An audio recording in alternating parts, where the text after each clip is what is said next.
Hello friends, कैसे हैं आप सब लोग। आशा करता हूं कि आप सब लोग बहुत अच्छे होंगे, मस्त होंगे, स्वस्थ होंगे। दोस्तों, नेशनल इंश्योरेंस कंपनी लिमिटेड में जॉब निकली है आप सबके लिए। और जितने भी दिव्यांग भाई बहन हैं उनके लिए भी इसमें जॉब निकली हुई है। अच्छी खासी पोस्ट है। वैसे तो टोटल इसमें 500 पोस्ट है और ये जो है असिस्टेंट्स की पोस्ट है। और इसमें दिव्यांगों की भी जगह है, ठीक ठाक पोस्ट है। तो मैं इस वीडियो में आप सबको ये बताऊंगा कि क्या लास्ट तारीख है और कब तक भरना शुरू हो रहे हैं, कब से भर जाएंगे। और ये समझ लीजिए कि अगर आपने इसका पेपर दे दिया और आपका पेपर निकल गया तो आपकी शुरुआत में 2025 में आपकी ज्वाइनिंग भी हो जाएगी। इतनी जल्दी इस पे काम होगा। तो अगर आप इस जॉब में इंटरेस्टेड है और डालना चाहते हैं इसका फॉर्म, तो ज़रूर फिल कर दीजिए।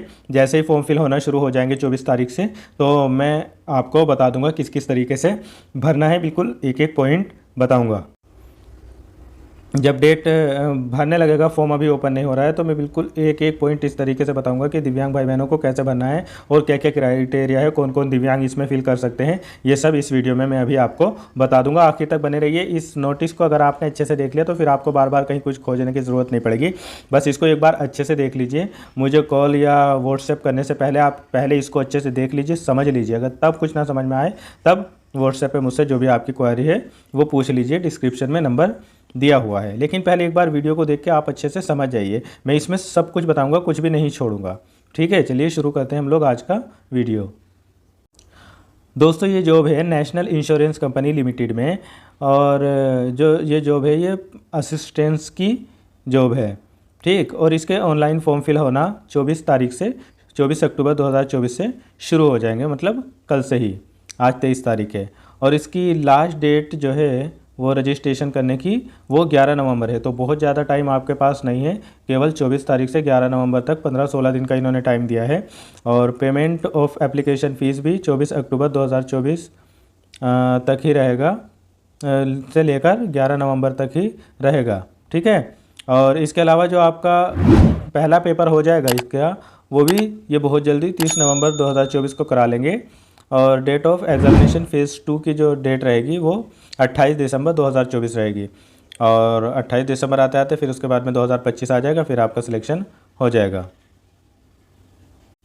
चलिए, तो आप इसकी तैयारी में अभी से लग जाइए और कल से ही फॉर्म बिल्कुल फिल कर दीजिए। मैं वीडियो बिल्कुल स्टेप बाय स्टेप कल ही अपलोड कर दूंगा। चलिए, अब हम देख लेते हैं कि कहाँ पर किसकी कितनी वैकेंसी है।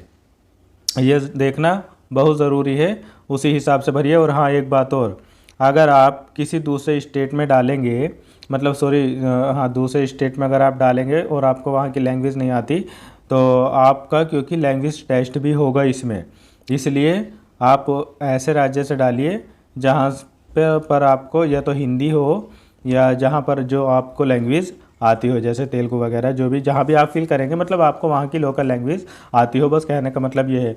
और इसमें काफ़ी सारे और क्राइटेरिया दिए गए हैं। किस तरीके का पेपर होगा, क्या होगा, और दिव्यांगों की किस तरीके से ज्वाइनिंग होगी, कोई किस किस दिव्यांगों को ज्वाइनिंग मिलेगी, इस तरीके का इसमें सब कुछ आगे लिखा हुआ है। मैं आपको पूरा बताऊंगा। सबसे पहले हम देख लेते हैं कि दिव्यांगों की कहाँ पर कितनी पोस्ट है। तो ये भी बताऊंगा कि जहाँ जिस स्टेट में आपकी जॉब नहीं है, तो क्या आप जैसे जनरल या SC ST OBC इन पोस्ट पर क्वालिफाई कर सकते हैं। ये सब कुछ इसमें दिया होगा, सब बताऊँगा मैं। देखिए, सबसे पहले हम बात करते हैं आंध्र प्रदेश की। आंध्र प्रदेश की लोकल लैंग्वेज आनी चाहिए तेलुगु। और उसमें ब्लाइंड की एक पोस्ट है, HI की एक पोस्ट है, और वहाँ पर लोकोमोटर की पोस्ट नहीं है, और मल्टीपल डिसेबल्ड की भी पोस्ट नहीं है। इसके अलावा दूसरा है अरुणाचल प्रदेश। वहाँ पर आपको इंग्लिश आनी चाहिए।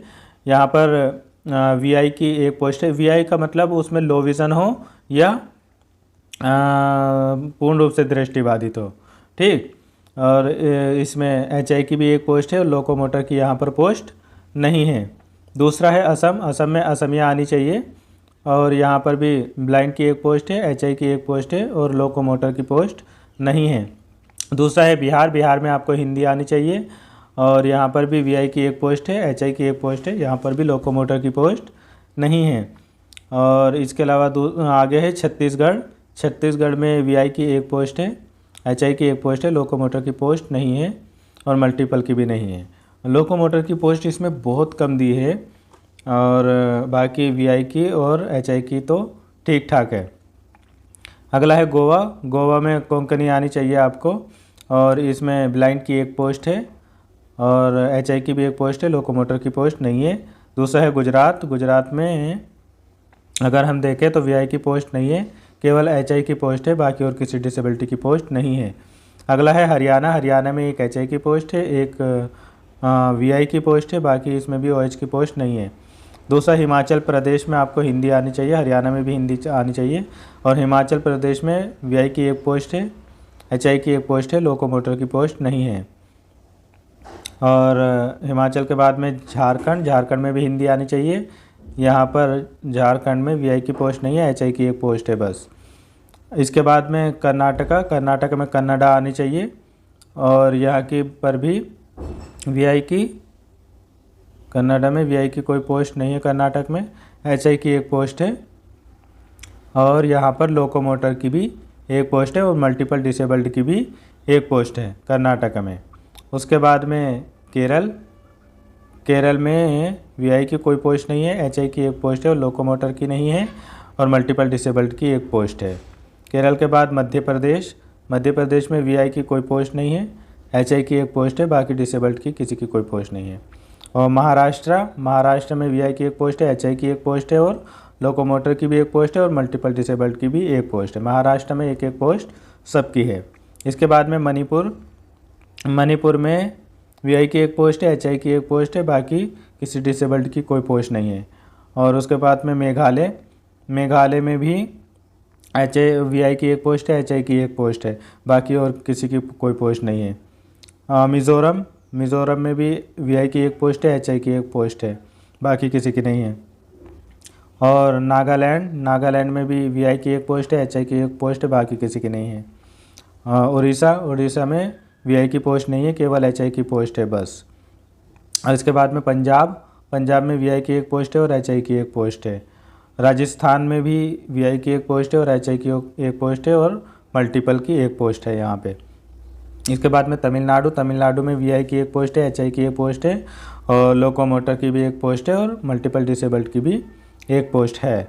तेलंगाना में वीआई की एक पोस्ट है, एचआई की पोस्ट नहीं है, और ओएच की भी नहीं है, और मल्टीपल डिसेबल्ड की भी नहीं है। फिर इसके बाद में आता है त्रिपुरा। त्रिपुरा में भी वीआई की एक पोस्ट है, एचआई की एक पोस्ट है, बाकी किसी की कोई पोस्ट नहीं है। और उत्तर प्रदेश में भी अगर हम बात करें तो वीआई की एक पोस्ट है, एचआई की एक पोस्ट है, और मल्टीपल की एक पोस्ट है, बाकी यहाँ पर लोकोमोटर की पोस्ट नहीं है। और उत्तराखंड में वीआई की पोस्ट है एक, एचआई की एक पोस्ट है, बाकी किसी की कोई पोस्ट नहीं है। और वेस्ट बंगाल में एचआई की, वीआई की, और लोकोमोटर की, और मल्टीपल डिसेबल्ड की एक एक पोस्ट है सबकी। अंडमान निकोबार में भी वीआई की एक पोस्ट है, एचआई की एक पोस्ट है, बाकी किसी की कोई पोस्ट नहीं है। और चंडीगढ़ में वीआई की एक पोस्ट है, एचआई की नहीं है, बस केवल यहाँ पर वीआई की पोस्ट है चंडीगढ़ में। और दिल्ली में वीआई की एक पोस्ट है, एचआई की एक पोस्ट है, लोकोमोटर की भी एक पोस्ट है, और मल्टीपल डिसेबल्ड की भी एक पोस्ट है दिल्ली में। जम्मू एंड कश्मीर की बात करें तो वहाँ पर ब्लाइंड की एक पोस्ट है, और एचआई की भी एक पोस्ट है, बाकी किसी की नहीं है। और लद्दाख में बात करें तो वहाँ पर वीआई की एक पोस्ट है, एचआई की एक पोस्ट है, बाकी और डिसेबल्ड की नहीं है। और पांडिचेरी की अगर बात करें तो यहाँ पर वीआई की एक पोस्ट है, एचआई की एक पोस्ट है, और बाकी किसी डिसेबल्ड की कोई पोस्ट नहीं है। तो टोटल अगर हम पोस्ट की बात करें तो वीआई की यहाँ पर अलग अलग स्टेटों में टोटल 28 पोस्ट है। और एचआई की बात करें तो एचआई की 32 पोस्ट है। और लोकोमोटर डिसेबल्ड की बात करें तो उनकी केवल 5 पोस्ट है, और मल्टीपल डिसेबल्ड की भी 8 पोस्ट है। यहाँ पर लोकोमोटर डिसेबल्ड की पोस्ट बहुत कम दी गई है। अब वो एचआईओ की पोस्ट ज़्यादा देते हैं ये लोग। मुझे ऐसा लगता है कि ये सोचते हैं कि एचआई सब लोग भरते नहीं है, तो पोस्ट तो खाली रह ही जाती है। ठीक है, अगर हम देखें कि इसमें कौन कौन फिल कर सकते हैं, देखिए ब्लाइंड हो या लो विज़न हो वो भी फिल कर सकते हैं। इसके अलावा डेफ और हार्ड हियरिंग वाले भी अप्लाई कर सकते हैं। इसके अलावा लोकोमोटर डिसेबिलिटी में cerebral palsy, leprosy cured, down syndrome, acid attack victim and muscular dystrophy वाले अप्लाई कर सकते हैं। और इसके अलावा autism, intellectual disability, specific learning disability and mental illness ये मल्टीपल में अप्लाई कर सकते हैं। और जैसे मल्टीपल डिसेबिलिटी में भी जो मल्टीपल डिसेबल्ड होते हैं वो भी इसमें अप्लाई कर सकते हैं।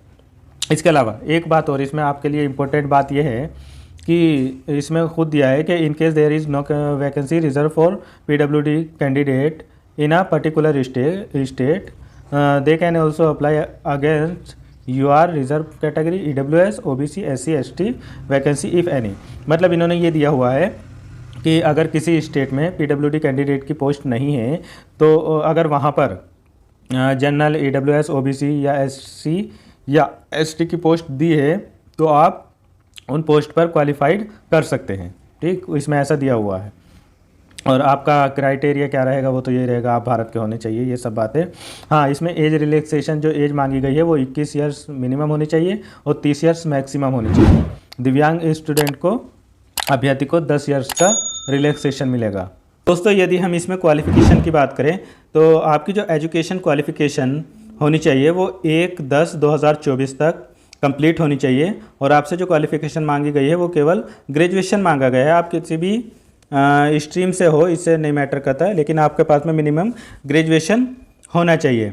और जिस स्टेट में आप अप्लाई कर रहे हैं उस स्टेट की लोकल लैंग्वेज आपको पढ़नी भी आनी चाहिए, लिखनी भी आनी चाहिए और बोलनी भी आनी चाहिए। क्योंकि जब आपका फ़ेज़ 1 और फ़ेज़ 2 कंप्लीट हो जाएगा तो उसके बाद में आपसे RLT टेस्ट होगा, मतलब रीजनल लैंग्वेज टेस्ट आपका कराया जाएगा। अगर आप उसमें डिस्क्वालीफाइड कर जाते हैं, उसमें आप पास नहीं हो पाते हैं, तो आपको, भले आपने फ़ेज़ 1 और फ़ेज़ 2 कंप्लीट कर लिया हो, आपको उसमें डिस्क्वालीफाइड कर दिया जाएगा। बाकी इसमें अप्लाई करने के लिए अगर कोई दिव्यांग भाई है तो उसका जो सर्टिफिकेट बना होना चाहिए वो 40% से ज़्यादा का होना चाहिए। यदि किसी भाई बहन को राइटर लेना है तो वो अपना खुद का राइटर ले सकते हैं। वहाँ पर आपको राइटर नहीं दिया जाएगा, आप अपना राइटर अपने खर्च पर ले जा सकते हैं।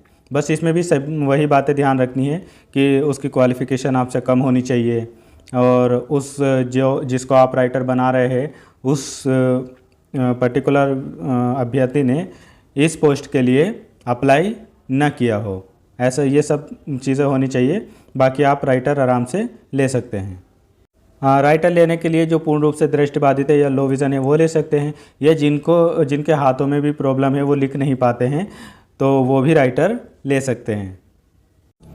जिनको लिखने में प्रॉब्लम है उनको भी एक्स्ट्रा टाइम यहाँ पर दिया जाएगा, परेशान होने की ज़रूरत नहीं है। ठीक, तो लगभग मैंने इसमें दिव्यांगता से रिलेटेड तो सब बातें बताई दी हैं कि कौन कौन इसमें अप्लाई कर सकते हैं, कौन कौन नहीं कर सकते, और कौन कौन राइटर ले सकते हैं और कौन कौन नहीं ले सकते हैं।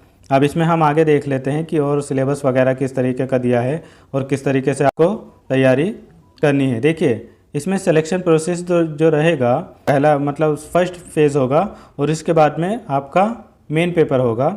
फ़ेज़ 1 जो है वो प्रिलिमिनरी एग्ज़ामिनेशन है ऑनलाइन, और इसमें मल्टीपल चॉइस क्वेश्चन ही पूछे जाएंगे और 60 मिनट्स का टाइम मिलेगा। और जो दिव्यांग हैं उनको तो एक्स्ट्रा टाइम मिलेगा जिनके पास में राइटर होगा। ठीक है, इसमें दिया है, देखिए, इंग्लिश लैंग्वेज आएगी, 30 क्वेश्चन हो गए, 30 ही मार्क्स के हो गए, और रीजनिंग एबिलिटी 35 क्वेश्चन हो गए, 35 ही मार्क्स के हो गए, और क्वांटिटी एप्टीट्यूड मतलब मैथ वगैरह जो आएगा वो 35 क्वेश्चन आएंगे और 35 ही मार्क्स हो गए, लगभग 100 क्वेश्चन हो जाएंगे और 100 ही मार्क्स हो गए। और ये इंग्लिश हिंदी वो तो अपनी लैंग्वेज के ऊपर है, इंग्लिश या हिंदी, उसी में आपके सामने क्वेश्चन पेपर आएगा। और जो मेन पेपर होगा उसमें रीजनिंग आएगी 40 नंबर की, 40 मार्क्स, इंग्लिश 40 नंबर की, 40 मार्क्स, न्यूमेरिकल एबिलिटी 40 नंबर की, 40 मार्क्स, और जनरल अवेयरनेस 40 नंबर की, 40 मार्क्स, और test of computer knowledge 40 question आएंगे और 40 ही मार्क्स के रहेंगे। टोटल 200 क्वेश्चन आएंगे और इसमें 120 मिनट्स दी जाएगी। और इसमें एक बात और, सारे जितने भी इसमें ये पार्ट दिए हैं, रीजनिंग, मैथ, इंग्लिश, इनमें सभी में क्वालिफाइड करना ज़रूरी रहेगा। याद रखना 1/4 इसमें नेगेटिव मार्किंग भी रहेगी। बाकी जब आप क्वालिफाई कर जाएंगे तो आपका वेरिफिकेशन वगैरह सब हो जाएगा ठीक ठाक से, इसमें सब यही लिखा हुआ है। इसमें ओबीसी के लिए दिया है कि जो ओबीसी कैंडिडेट हैं वो जो नॉन क्रीमी लेयर है उन्हीं के लिए रिज़र्व है, बाकी जो क्रीमी लेयर में आते हैं वो जनरल में काउंट हो गए। और इसमें PWD कैंडिडेट की फ़ीस जो लगेगी वो 100 रुपये लगेगी।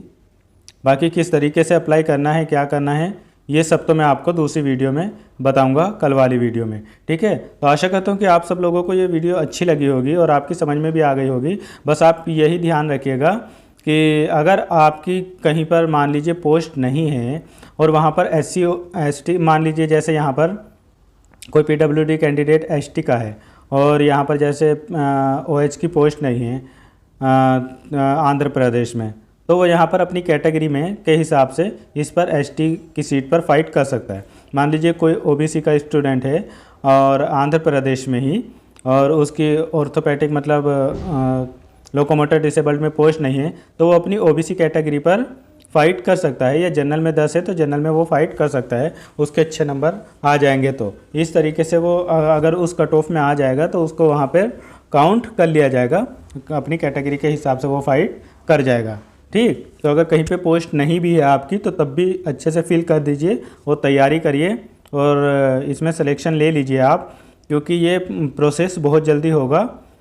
लगभग ये 28 दिसंबर तक दोनों पेपर करा देंगे और उसके बाद में 2025 में वो आपको ज्वाइनिंग भी दे देंगे। आशा करता हूँ कि अगर आपको ये वीडियो अच्छी लगी हो तो इसको लाइक शेयर ज़रूर कर दीजिए।